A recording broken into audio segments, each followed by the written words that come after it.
today I just want to talk about something that I work with my clients all the time with. It's a human nature and not a dating thing, and that's how we ask questions, how we get to know each other. Because what kind of questions do we ask each other? Bad ones! Bad ones! Bad ones! Where are you from? What do you do? Do you have kids? Are these logical or emotional questions? Logical. Is a relationship logical or emotional? Logical. Any relationship, any human relationship is emotional, yet we, using Einstein's definition of insanity, sit there having logical questions with each other, expecting an emotional result. So there's a much better way. I tell people that we need to set the stage for chemistry to find us. We can't, it's a lot like luck. We know when it's not there, we know when it's there, but it's hard to find or create. Most of the time, it's somewhere in the middle, and we, all of us, in every interaction that we do, can set the stage for chemistry to find us best, and that is by asking positive emotional questions. For instance, if I ask you where you're from, you could say, Detroit.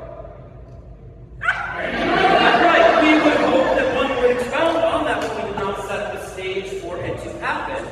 But what I asked someone, it wouldn't necessarily be the first question you would ask someone, like, oh, what's one of the best memories that you have of childhood? It's like, oh, well, I grew up near Detroit. My dad was part of an old car wrecker family, and there was this old Mazda that came in one day. Okay, 4 important things after that. One, you're going to find out your general information. What it is you sort of just wanted to know about. You don't just need a specificity, just a generality. The next 3 are the most important. One, in order to answer, they have to think of a happy time. If they think of a happy time, what happens to their emotions?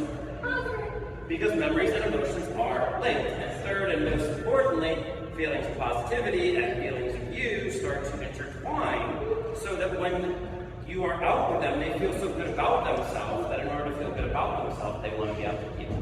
Now, this is what we do naturally with our family and friends. I like to be around people that make me laugh, that support me, that do favors for me. Same thing, I like to do this for other people. In good, healthy human relationships, the point is to make each other happy, not to the detriment of oneself. No happy wife, happy life bullshit. But we want to make each other happy. Compliments are needed and they're necessary, but they are low-hanging fruit. They can be considered insincere, they can be considered generic, loaded with innuendo, cheesy, etc. Making someone feel good about themselves, this is where we get into the good stuff. And not blowing smoke up someone's ass, not giving them false things, giving them access to their own positive memories. Raise your hand here if you have wonderful and amazing things happen to you in your life. Never.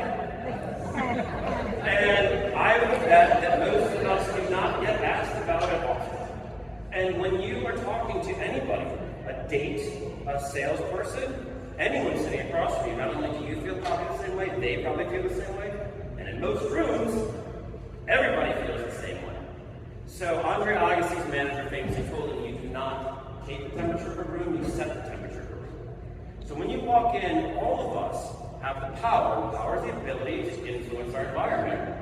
All of us have the ability to influence each other's lives by changing their lives. Instead of coming up and doing an a cappella version of Slim Shady, which I would not be able to do if I was good at Raise the Vibe, I can go to each person individually, each group, at a house party, ask them, what's the best meal you ever had? What's the most comfortable thing you ever sat on? What's the best sunset you ever saw? What's the best compliment you ever got? What's the best gift you ever gave? And just doing this within conversation starts to raise everybody's energy everywhere you go, and those powers and those ripples of positivity echo and will always come back to you, and that's all I have to say.